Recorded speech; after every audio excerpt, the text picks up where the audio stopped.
দুইজনের জিন্দেগি একরকম ভাবে চলবে, ওরকমই একটা পাক ছেলের সাথে একটা পাক মেয়ের বিয়ে যদি হয়, এদের জীবন হবে একরকম।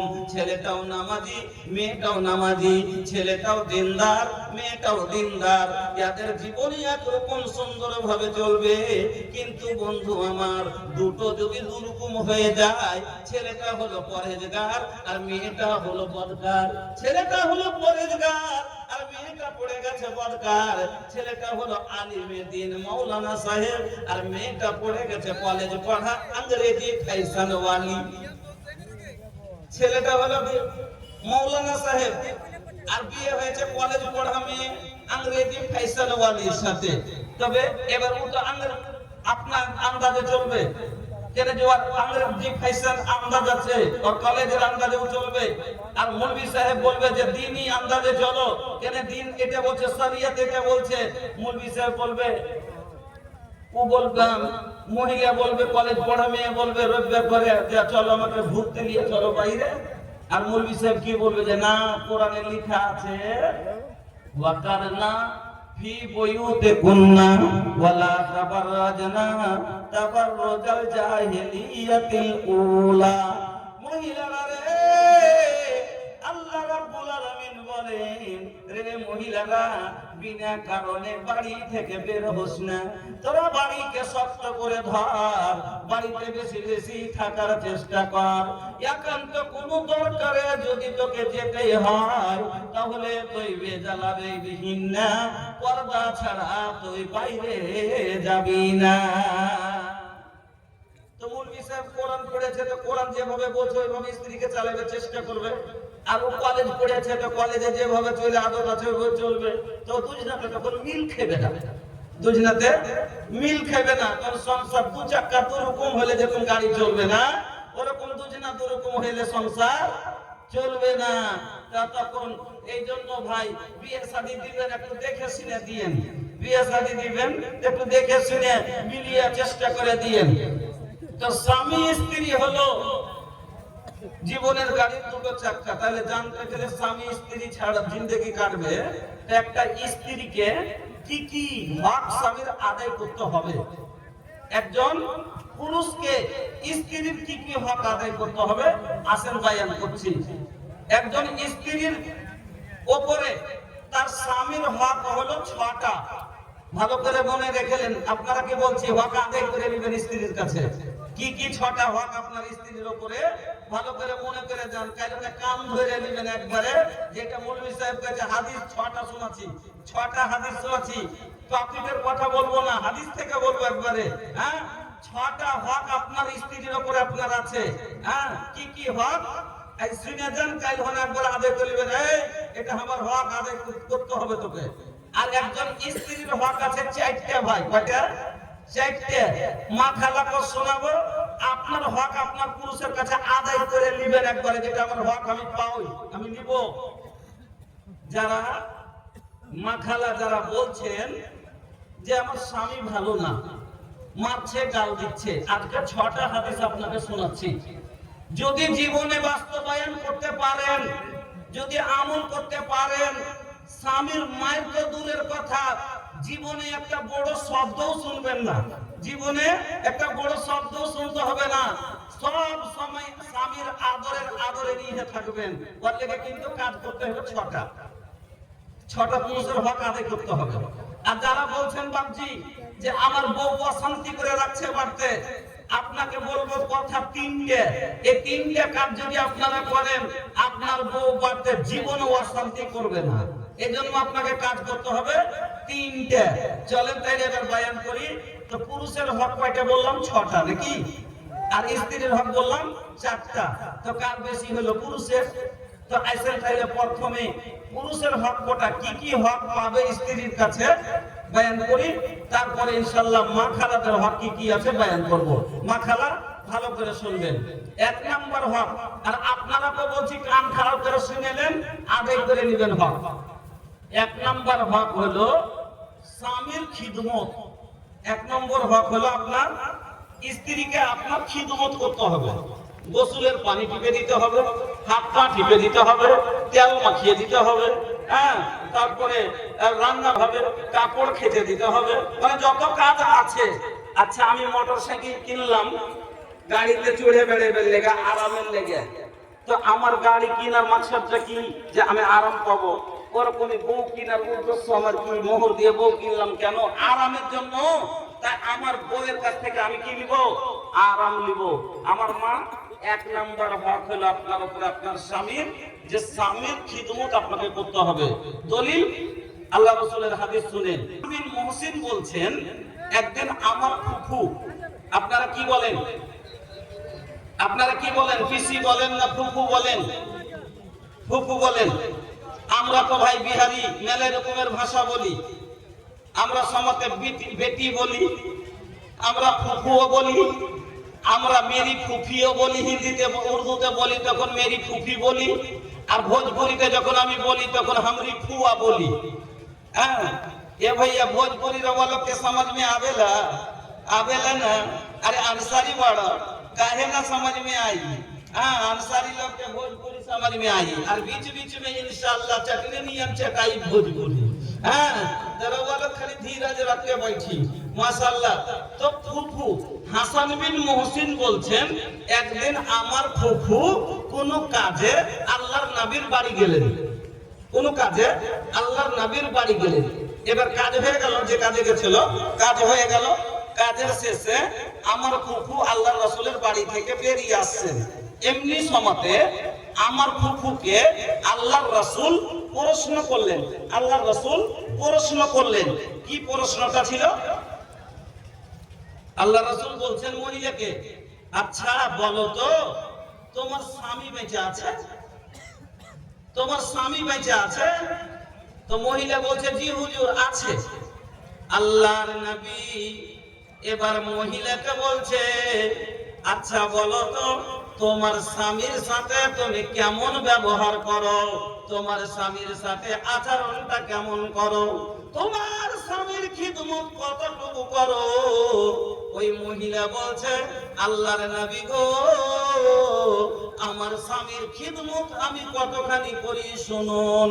मैं उस वक्त तक अपने शौहर की खिदमत करती हूँ जब तक कि मैं आजीज ना आ जाऊं। আমি অতক্ষণ পর্যন্ত আমার স্বামীর খিদমত করি যতক্ষণ আমার মনটা আজিজ না হয়ে যায়, আমার মনটা খাস দিয়া না যায়, আমার মনটা বক্তিয়া না যায়, ততক্ষণ পর্যন্ত আমার স্বামীর খিদমতে আমি করি। এই কথা শোনার পরে বিশ্বনবী মুহাম্মদুর রাসূলুল্লাহ সাল্লাল্লাহু আলাইহি ওয়াসাল্লাম বললেন, ফানজুরি আইনা আনতা মিনহু। নবীজি বলছেন, ফানজুরি আইনা আনতা মিনহু ফাইন্নাহু জান্নাতুকে ওয়া নারুকে। ও আল্লাহর বান্দি, ভালো করে এখনো স্মরণ করো, তুমি যে বলছো তোমার স্বামীর খিদমত করতে করতে তোমার মন আজিজ হয়ে যায়, এই খিদমতে তোমার স্বামী রাজি হয় কিনা? এই খিদমতে তোমার স্বামী খুশি হয় কিনা? এই খিদমতে আল্লাহ রাজি হবে কিনা? তোমার খিদমতে তুমি জান্নাত যেতে পারবে কিনা? আমি নবী বলছি, শোনো, ফাইন্নাহু জান্নাতুকে ওয়া নারুকে। তোমার স্বামী হলো তোমার জান্নাত, আর তোমার স্বামী হলো তোমার জাহান্নাম। তোমার স্বামী হলো তোমার জান্নাত, আর তোমার স্বামী হলো তোমার জাহান্নাম। যদি তুমি স্বামীর খিদমত করো জান্নাতে যাইবা, স্বামীর খিদমত না করো জাহান্নামে যাইবা। স্পষ্ট হাদিস রাসূল বলে দিলেন। মা বোন, খিদমত করলে জান্নাতে যাবেন। এখন খিদমত করছে, বলছে রমজানের মা, বলছে রমজানের মা দুটো ভাত দাও। বলছে এখন ছেলে সুতাছি খুইলা লাও, উনি দিয়ে দিবেন না। বলছে কালুর মা এক লোটা জল দাও। বলছে এখন গোবর ঘেঁটেছি, তুমি একটু নিয়ে লাও, উনি দিয়ে দেবে না। আল্লাহ, ও মা বোনেরা ভালো করে শুনুন, আল্লাহর নবী বলছেন যে মহিলারা রে, তোমার স্বামী তোমাকে এমন সময় ডাক দিল, যে তুমি চুলার পারে আছো, হাত্তা আলা তান্নুর, হাদিসে এসেছে হাত্তা আলা তান্নুর, তান্নুর মানে আখা, আখা বুঝেন, চুলা বুঝেন, চুলার পারে আছো, তোমার এই একটা রুটি হাতে ঝুলতে আছে আর একটা রুটি খোলাই পড়ে আছে। এমনি সমাজে যদি তোমার স্বামী তোমাকে ডাক দেয়, ও আল তানুর, ও সোহার বানু, একটু এখানে আইসো, হাতে রুটি ঝুলছে, খোলাই রুটি পড়ে আছে, আর যদি বলে ও তানুর, এ জরিনে একটু এখানে এসো, আল্লাহ রাসূল বলছেন হাতের লই ভাঙ্গা দাও, খোলার রুটি ছেড়ে দাও, জ্বললে জ্বলতে দাও, স্বামীর অন্তর জ্বলায়ও না। আখার গোড়াতে তাও বাহানা চলবে না, আগে স্বামীর কাছে যেতে হবে। আর এখন কইছে কালুর মা পানি দাও, তো কইছে গোবর ঘেঁটেছি, একটু তুমি চেপে নাও, খেদমত নাই, আগের যুগের উম্মায়া লোক নাই ভাই। একটুতেই এখনকার বেটি ছেলে সব মোবাইলে নিয়ে ব্যস্ত, মোবাইল নিয়ে ফুরসত নাই। पहले के लड़की खूब शर्मावे, पहले के लड़की खूब लजावे, फोनवा तक न उठावे। एक सोमा ছিল আগে যুগে আমার নানি দাদিরা শরমে ফোন তুলতো না, রিসিভও করতো না শরমে। আমি কি করবো, আমি কি করবো, তোরাই তুলগা। আর এখনো যদি ফোন তুলে ধরিয়ে দেন, উল্টা কি সিধা বুঝে না, উল্টা মনে ফোন ধরে দেখেছে কয়টি কথা তো কহে না। নানি দাদি গেলা এখনো ফোন ধরতে জানে না। আর এখনকার বেটি ছেলে पहले के लड़की खूब लजावे, फोनवा तक न उठावे।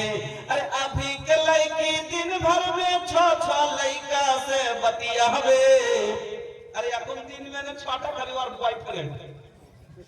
अभी के लड़की दिन भर में छो लड़का से बतियावे। आइल कैसन रे जमाना, अरे बाप रे बाप, आइल कैसन बा जमाना, अरे बाप रे बाप, सब हो गइल बा मोबाइल के दीवाना, अरे बाप रे बाप। पहले के लड़की खूब शर्मावे, घूंघट भी न हटावे। पहले के लड़की खूब शर्मावे, घूंघट भी न हटावे। अरे अभी के लड़की फैशन में अपन बॉडी दिखावे। आइल फैशन के जमाना, अरे बाप रे बाप, आइल फैशन के जमाना, अरे बाप रे बाप, सब फैशन के दीवाना, अरे बाप रे बाप। আমার বন্ধুরা, আমার মা বোনেরা ভালো করে শুনে যান, এক নম্বর হয়ে গেল স্বামীর খিদমত করতে হবে। এটা হলো স্বামীর হক। কেন? স্বামী ওকে কিনে এনেছে তার কাছে খিদমত নেওয়ার জন্য। এবার দুই নম্বর, স্বামীর আনুগত্য করা, ফরমাবরদারি করা, কথা মতো চলা। আচ্ছা ভাই, এদিকে ধ্যান দেন। আমার গাড়ি আমি কিনেছি, তা আমি যেভাবে চালাবো সেইভাবে না চলবে জি। আমি সাইডে চালাইলে সাইডে চলবে, 40-এ চালাইলে 40-এ চলবে, আমি ব্রেক করলে রুখবে, আর আমি যদি স্পিড বাড়াইতে পারবে আমার ইচ্ছা মতন চলবে। তো বউ আমার আমি কিনেছি, তো আমার না মনের মতন চলবে। এবার গাড়ি আপনার আর আপনার মনের মতন চলে না। চালাইছেন সাইডে চলছে 15-তে, হ্যাঁ করছেন ব্রেক লাগে না, তো এরকম গাড়ি রাখবেন কি না? লাত মেরে ফেলে দিবেন। তো ওরকম বহু রাখবেন কি যে আপনার বহু আর কথা আপনার মানে না, আপনার বউ আর কথা আপনার মানে না, আপনার মনের উল্টো চলছে। তো দুই নম্বর হলো স্বামীর ফরমাবরদারি, কথা মতন চলতে হবে। এটা হলো তার হক। কেন? ওকে কিনে এনেছে, ওর মালিক হলো, এই জন্য যেটা স্বামী বলবে তার হুকুম মতোই তাকে চলতে হবে। ভাই ভালো করে একটু ভঙ্গিমাতে বুঝিয়ে দিচ্ছি, ভালো করে বুঝবেন। একটা লোক মোটর সাইকেল নিয়ে সাইকেল স্পিডে চলে যাচ্ছে, সাইকেল স্পিডে চালিয়ে যাচ্ছে, আর হঠাৎ করে একটা ছোট্ট বাচ্চা, 8 মাসের বাচ্চা হামাগুড়ি দিয়ে রাস্তায় চলে এসছে। এবার গাড়িটা আজকে ব্রেক করলো, না হলে চেপে যাবে বাচ্চাটা। আজকে গাড়িতে হঠাৎ করে বাড়ি থেকে বেরিয়ে চলে এসছে, তো ব্রেক করবে না? করবে না, ব্রেক করতে হবে। এবার ব্রেক করলো, কিন্তু হ্যান্ড সমাতে ব্রেক ফেল। ধ্যানসমতে ব্রেক ফেল। এবার গাড়ি রুকলো না, গাড়ি রুকলো না, তো বাচ্চার উপর দিয়ে চলে গেল, বাচ্চাটা মরে গেল। তো বাচ্চাটা মরে গেল, তো জরিমানা নিবে না? নিবে না। তো বাচ্চাওয়ালা জরিমানা নিলে 5 লাখ টাকা, তো আর ক্ষতি হলো 5 লাখ। আর ইয়ার একটা সন্তান চলে গেল, তো আরো ক্ষতি হলো। তো একটা ব্রেকের ভুলের কারণে দুটা লোকের ক্ষতি হলো। ব্রেকটা গাড়িতে দেওয়া হয়েছে কেন? যাতে প্রয়োজনে তাকে দাঁড় করানো যায়, তার জন্যই তো ব্রেকটা দেওয়া হয়েছে। কিন্তু ব্রেক আছে কিন্তু কাজ করলো না, না করার কারণে দুটো পরিবারের ক্ষতি হয়ে গেল, দুটো লোকের ক্ষতি হলো। ওরকমই স্ত্রীর ব্রেক হলো স্বামীর ফরমান, স্ত্রীর ব্রেক হলো স্বামীর হুকুম। যদি মেনে নেয় তাহলে সংসারে অশান্তি, অ্যাক্সিডেন্ট হবে না। না মানার কারণে অ্যাক্সিডেন্ট হয়। স্বামী কিভাবে হয় ওটাও আপনাকে দেখিয়ে দিচ্ছি। একটা মায়া লোকের ভুলের কারণে দুটা পরিবারের ক্ষতি হয়, দুটা পরিবারের। কিভাবে? মেয়েটার ভাতিজির বিয়ে লেগেছে, ভালো করে বুঝবেন কথাটা। ভাতিজির বিয়ে লেগেছে, তো অটোমেটিক পিসির বাড়িতে জাফর দিবে না? দিবে না? আপনার বোনের বেটির বিয়ে, তো আপনি বোনের বাড়ি দাওয়াত দিবেন না? দিবেন না? দিবেন। তো বোনের বাড়ি দাওয়াত দিয়েছে, তো ওর স্বামীকে বলছে, দাদি বড় দাদা দাওয়াত দিয়ে গেছে, ভাতিজির বিয়ে, তো যেতে হবে। বলছে না আমি যাব না। ওর স্বামী বলছে আমি যাব না। বলছে কেনে? বলছে যাব না। বলছে আমি বলে দিচ্ছি যাব না। একটু রাগ আছে। রাগটা কি? 2.5 বিঘা জমি পেত শ্বশুরের কাছে, সালারের কাছে, মাত্র 1 বিঘা দিয়েছে, 1.5 বিঘা দেয়। ওই রাগে যে আমার 1.5 বিঘা 30 লাখ টাকার সম্পত্তি বেমানি করে দিয়েছে, আর ওর বাড়ি যাবো? রাগে মানে যাই না। ওকে বলছে তুমিও যাবে না, আমিও যাব না, তুমিও যাবে না। তো ব্রেক করে দিলে রুকে যাওয়া দরকার, কিন্তু না রুকে কিছু ও দেখছে না, দেখ আমি যাবো, ও দেখছে না, দেখ আমি যাবো। মহিলা নিজের মনে। এবার স্বামী বলছে তুই যদি নিজের মনে যাস তো যাস, তোকে আমি যেতে দেবো না। তারপরে ও নিজের মনে বেরিয়ে দিচ্ছে। বেরিয়ে গেলে রাগ উঠবে কি উঠবে না? রাগ উঠেছে, তো ওকে লাঠি রাখিয়ে বলছে যাই চলো ভিতরে যাও, তুমি নিজের মনে কেন চলে যাচ্ছ? তেমনি जी जी एक कुछ देर सब सुन रहे हैं, तो कुछ थोड़ा सुनाने दीजिए। एक दो ही हदीस, एक ही हदीस को सुनाए हैं, 5-6 का हदीस सुनाना है, तो कुछ बस शॉर्टकट में सुनाते हैं। নিজের মনে চলে গেল, তো নিজের মনে যখন চলে গেছে, তো তখন ওকে কি করবে? আনতে যাবে। এর মনে মনে বলছে যে তুই নিজের মনে গেলি, আমিও তোকে আনতে যাব না। নিজের মনে আসিস আসবি, না আসিস না আসবি। এবারে আনতে যাই না। ওদিকে যখন 15 দিন হয়ে গেছে, তখন দাদাকে বলছে দাদা আসতে বারণ করছিল, মনে তারপরে চলে এসেছি, তার জন্য রাগ করে আসে না, আমাকে একটু রাই খাই। দাদা কি বলছে? দেখি বেশি হয়ে গেছিস নাকি, লক করে থাক, দেখি কয়েকদিন আসে না। এই করতে করতে 6 মাস হয়ে গেল। 6 মাস হয়ে গেলে এবার কেস করবে না? করবে না যে আমার বোনকে নিয়ে যাই না। এবার কেস লেখাচ্ছে কি আমার বোনকে ভরণ পোষণ দেয় না, নিয়ে যায় না। এবারে বাঁচার জন্য ইওর কেস করবে যে আমার স্ত্রীকে আটকে রেখেছে পেটে। দুই দিক থেকে এবার ও বলছে সালার কাছে হারবো না, কি বলছে দুলহা ভাইয়ের কাছে হারবো না। ই দিচ্ছে থানায় 5,000, ও দিচ্ছে 10,000, ও দিচ্ছে 15,000, এদিক থেকে চাঁদ দিতে দিচ্ছে 20,000। अपना अपना आनों के लिए लड़ाई छे, आपस में दोनों के पैसा झड़ाई छे, आपस में दोनों के पैसा झड़ाई छे। अरे बर्बाद होई छे मालर मकान, हाय रे मुसलमान, हाय रे मुसलमान। দুটো পরিবার বরবাদ হলো, ওর জমি বিকালো, ওর গাভী বিকালো, ওর গাড়ি বিকালো। কিসের কারণে? শুধু মহিলার এই একটা ভুলের কারণে। মহিলাকে বলেছিল যাবে না, ব্রেক করেছিল, রুকেছিল, কিন্তু রুকেনি। না রুকার কারণে, যেমন বলছে ওই গাড়িতে ব্রেক না লাগার কারণে ছেলেটা মরে গেল, দুটো পরিবারের ক্ষতি হলো। ওরকমই মহিলার না মানার কারণে দুটো পরিবারের ক্ষতি হলো। এই জন্য বন্ধু আমার, আল্লাহর নবী বলছেন 2 নাম্বার ভাব হলো স্বামীর আনুগত্য করা, স্বামীর ফরমাবরদারি করা। স্বামী যেতে বললে যাবে, স্বামী বারণ করলে রুকে যাবে। এমনকি মা বোনেরা আমার, আপনার ভাইয়ের লাশ যদি রাখার থাকে, মৃত্যু দেহ রাখা থাকে, আর আপনার স্বামী যদি বারণ করে দেয় না যাবে না, তবে যাবে না। নবী ভালো মহিলার গুণ বয়ান করলেন তিনখানা। একটু শর্টকাটে ভালো করে শুনেলেন, আল্লাহর নবী ভালো মহিলার গুণ বয়ান করলে তিনখানা।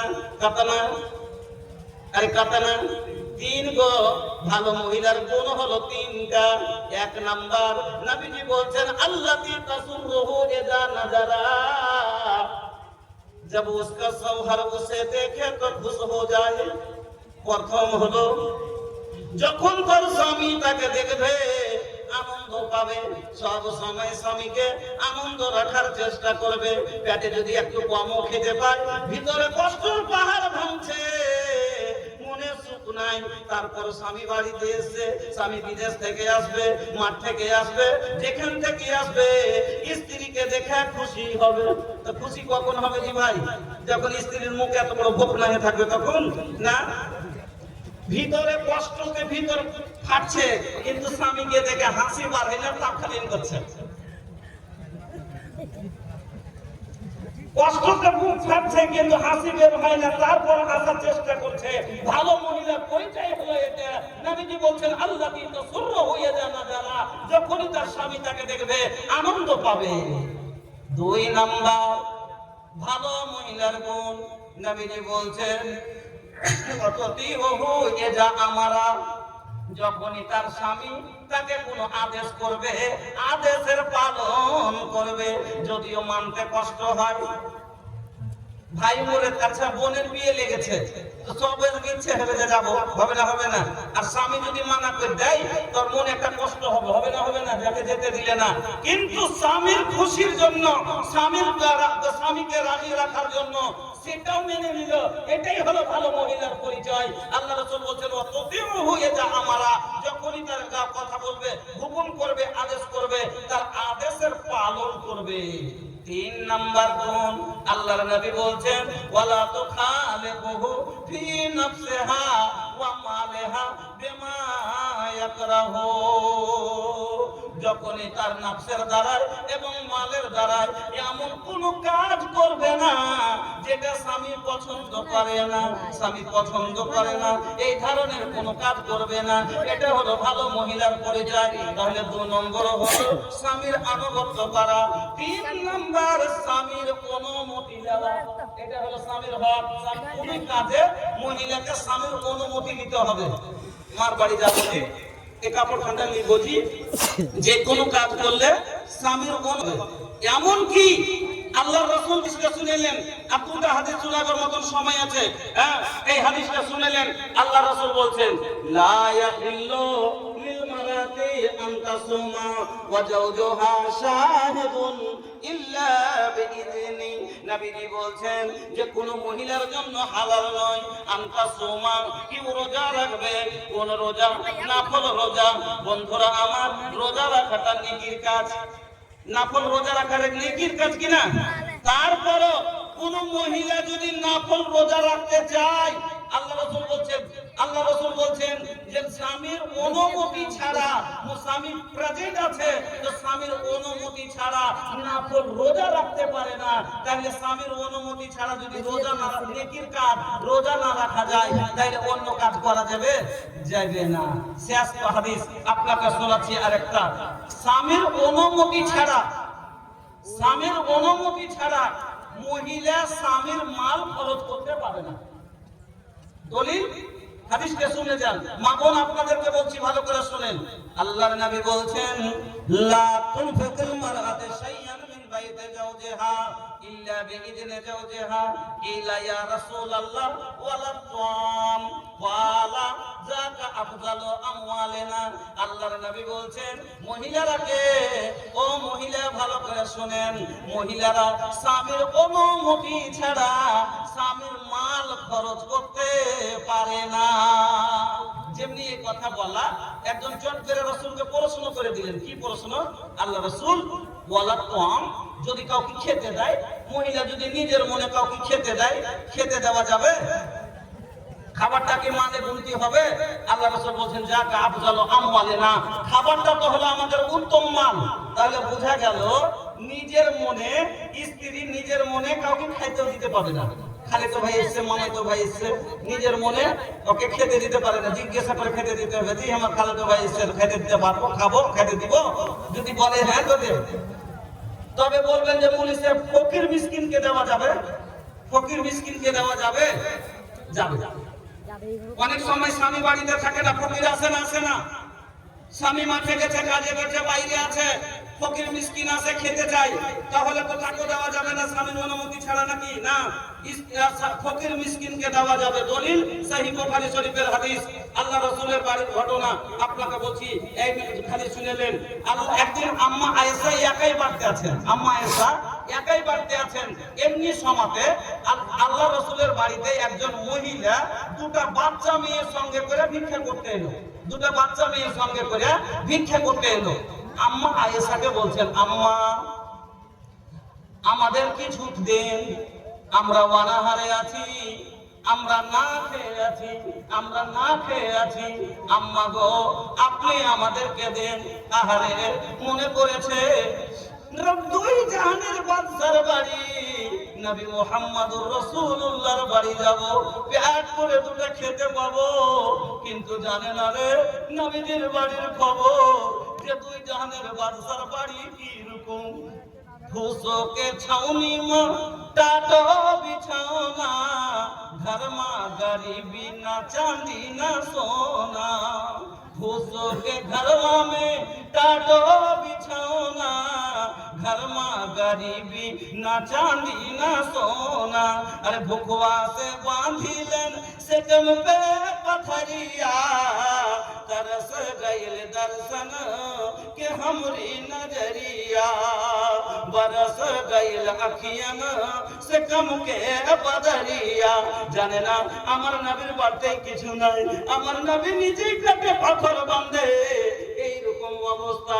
আম্মা আয়েশার কাছে সওয়াল করলো, আম্মা আয়েশা ঘরের ভিতরে গেলেন, আর ঘরের ভিতরে খুঁজতে আছেন নবীর বাড়িতে কোনো চাল নাই, আটা নাই, চাল নাই, ছাতু নাই, খাজুর নাই, দিনার নাই, দিরহাম নাই, কি দিয়া বিদায় করবে? আম্মা আয়েশা বলছেন ঘরের ভিতরে কি পেলাম? সহিহ বুখারীর ইবারত, তিনি বলছেন গায়রাতা মুরাতিন, মাত্র একটা খাজুর। ঘরের ভিতরে কি ছিল? মাত্র একটা খাজুর। ফাআতাইতুহা ইয়াহা, আমি ওই খাজুরটাই এনে ওই মহিলার হাতে দিয়ে দিলাম। এই হাদিসটা থেকে আপনাকে আমি বুঝাইতে চেয়েছি। আম্মা আয়েশা বলছেন, সওয়াল করলেন আম্মা আয়েশার কাছে, সায়েলকে কোনদিন ফিরাইতে হয় না, সায়েলকে কোনদিন খালি মুখ ফিরাইতে হয় না। আম্মা আয়েশার ঘরে মাত্র একটা খাজুর ছিল, খাজুরটা নিজে মুখে দিতে পারতেন, খাজুরটা একটু পরে রাসূল বাড়ি আসবে, এক গ্লাস পানি দিয়ে খাজুরটা আগিয়ে দিতে পারতেন, কিন্তু সেটাও রাখলেন না। যেমনই সওয়াল করা, বলছেন ফাআতাইতুহা ইয়াহা, আমি ওই খাজুরটাই এনে দিয়ে দিলাম। আজ আপনার কাছে এই মাদ্রাসা সওয়াল করেছে, এই মাদ্রাসা ওই রকম ওই বাচ্চাগুলোর মতো ইয়াতীম। এই মাদ্রাসার মা নাই, বাপ নাই, এই মাদ্রাসার কেউ নাই, এই ইয়াতীম। তারপরে বোবা, মুখ খুলতে জানে না, এই বোবা কালা, আপনার আগাদিকে মুখ খুলতে জানে না, তার বুকের কথা আলিমেরা প্রকাশ করে, কমিটিরা প্রকাশ করে। এই মাদ্রাসার কষ্ট আপনাকে আমি বলছি ভাইজান আমার, এই মাদ্রাসা আজ 1 বছর পরে আপনার কাছে সওয়াল করেছে। আপনাদের কাছে আশা করছি এই মাদ্রাসাকে খালি ফিরাবেন না। কেন? আম্মা আয়েশা যেমন ওই সায়েলকে খালি ফিরাননি, একটাই খাজুর ছিল বাইর করে দিয়েছে। আমার মা বোনকে বলবো, আসলে কোনায় যদি 10 টাকা থাকে, ওই আয়েশার বোন আপনি, ওই আয়েশার বেটি আপনি, আপনি কি করে রাখতে পারেন? আপনার ঘরে তো অনেক কিছু আছে, আম্মা আয়েশার ঘরেতে একটাই খাজুর ছিল, সেটাই বাইর করে দিয়েছে। আপনার কাছে আসলে 10 টাকা আছে, আপনার কাছে লোক যাচ্ছে, আপনারা বাহির করে দেন। এবং বাপজিরা আমার, আপনাদের কাছে এই মাদ্রাসা 1 বছর পরে সওয়াল করেছে, এই কোরআনের মাদ্রাসা, যে কোরআন না হলে আজ এই সভা চোখে দেখতে পেতাম না, যে কোরআন না হলে আল্লাহকে চিনতে পারতাম না, যে কোরআন না হলে দ্বীন বুঝতাম না, যে কোরআন না হলে হেদায়েত পেতাম না, যে কোরআন না হলে আজ আমরাও কাফের থাকতাম, জাহান্নামে যেতাম। আলহামদুলিল্লাহ পড়েন যে কোরআন, কোরআনের মতন দৌলত আপনি পেয়েছেন, আমি পেয়েছি বলে আজ হেদায়েত পেয়েছি। কিন্তু এই কোরআন আপনার কাছে আসতে, আমার কাছে আসতে ফিরি আসেনি বন্ধু। এই কোরআন আপনার কাছে, আমার কাছে হেদায়েতের বাণী আসতে জানেন আমার নবীর মুখের দাগ পর্যন্ত চলে গেছে। এই কোরআন আপনার কাছে, আমার কাছে পৌঁছাইতে বদরের মাটিতে 14 সাহাবের গর্দন গেছে, উহুদের প্রান্তে 77 সাহাবীর গর্দন গেছে। আপনার কাছে আমি জান গর্দন চাইবো না, আপনার কাছে আমি জান চাইবো না, আপনার কাছে সামান্য মাল চাইবো। ভাই আল্লাহর রাস্তে আপনারা ওরা কোরআনের জন্য নিজের জীবন দিতে পেরেছে, আপনি কোরআনের জন্য সামান্য একটু মাল দিতে, ঘাম শরীরের দিতে পারবেন না। আসেন একটু মহব্বতের সাথে আমি আজকের এত বড় সভার ভিতরে আমি কোরআনের 30টা মিম্বার বানাই প্রত্যেক জায়গাতে। যেদিন আমি 2010 সালে স্টেজে পা দিয়েছিলাম সেই দিন থেকে আমি একটা কি করেছিলাম যে নিয়মের হিসেবে আমি একটা করে চেষ্টা চালিয়েছিলাম। প্রধানের মিম্বার হচ্ছে, পঞ্চের মিম্বার হচ্ছে, এসএমএলের মিম্বার হচ্ছে, মাদ্রাসা মসজিদের মিম্বার হচ্ছে, সব জিনিসের মিম্বার হচ্ছে। দ্বীনের মিম্বার কেন হবে না? কোরআনের মিম্বার কেন হবে না? আমার বন্ধুরা, আমি সেই দিন থেকে চেষ্টা করেছিলাম। এখন আমার কোরআনের মিম্বার 60,000-এরও বেশি হয়েছে এই আপনার 15 বছরের ভিতরে। তার জন্য প্রধান মিম্বার হওয়ার জন্য 2 লাখ টাকা খরচা করেন, 5 বছরে মিম্বারই শেষ হয়ে যায়, 5 বছরে মিম্বার শেষ হয়ে যায়।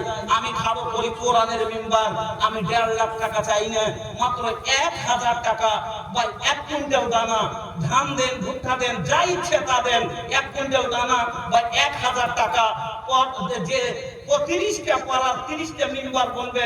জানি না কার ভাগ্যে আছে, জীবনে বুক ফুলিয়ে বলবেন আমি একজন কোরআনের মিম্বার, আমি একজন কোরআনের মিম্বার। কিয়ামত পর্যন্ত কোরআন থাকবে, আপনার মিম্বারই থাকবে। আপনি বুক ফুলিয়ে যুবক ভাইয়েরাকে বলছি, জীবনে অনেক খরচ করেছেন, আর মুখের মিম্বারে লাগা কি লাগা আছে? বললে কোরআনের মিম্বার বনেন, বললে রাসূলের মিম্বার বনেন, বললে দ্বীনের মিম্বার বনেন।